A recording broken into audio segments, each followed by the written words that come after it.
रे भाई नया साल में मस्ती करते हैं,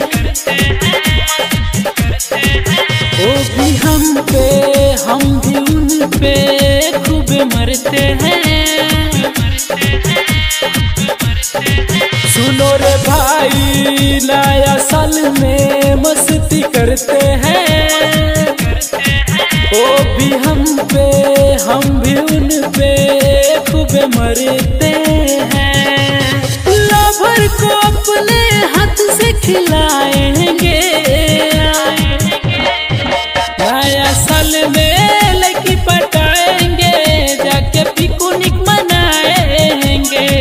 नया साल में लड़की पटाएंगे, जाके पिकनिक मनाएंगे।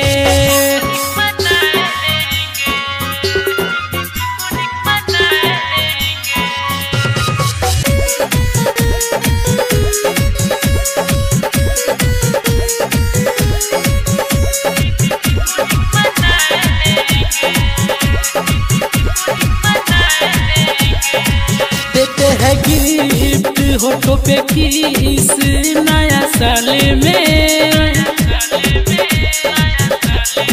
बीत गए 20 आया 21 यही हाल में। देते हैं गिफ्ट होठों पे किस नया साल में, बीत गए 20 आया 21 यही हाल में। भारतीय रुपये हर साल गाएंगे,